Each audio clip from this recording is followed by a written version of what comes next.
Moi, personnellement, ce que j'ai tendance à faire, c'est que je vais aller faire du sport, je vais méditer, je vais me faire un sauna, je vais faire des exercices de respiration, je vais lire un livre, je vais me servir un bon thé, je vais faire des choses qui me font du bien. Donc pour récapituler, première étape, faites une introspection, posez-vous avec vous-même et demandez-vous quelles sont les conditions que vous êtes imposées à vous-même pour vous aimer, pour vous donner de l'amour.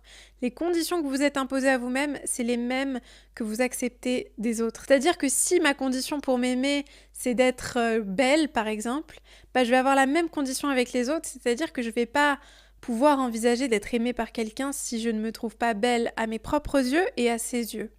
Donc ce qui veut dire que je place ces critères et ces conditions au premier plan. On ne peut pas avoir d'amour sain et inconditionnel avec quelqu'un si on fonctionne comme ça. Deuxième étape, demandez-vous comment est-ce que vous avez l'habitude d'appréhender les moments où vous vous sentez pas assez, où vous vous sentez défaillant.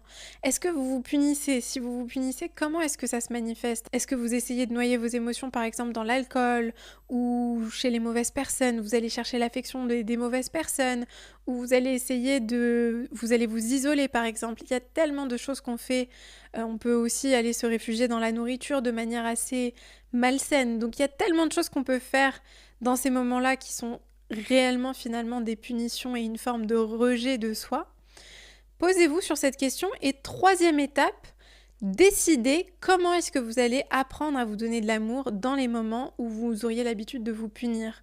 Ça peut être dans la façon dont vous allez vous parler, également dans les activités que vous allez faire. Voilà, moi je sais que quand je fais du sport, pour moi c'est un acte d'amour, c'est un acte où je me donne de l'importance, je me mets en priorité, je me mets au centre de ma vie. Donc prenez le temps de faire cette introspection, j'ai hâte de lire vos commentaires sous la vidéo et en attendant je vous envoie plein d'amour.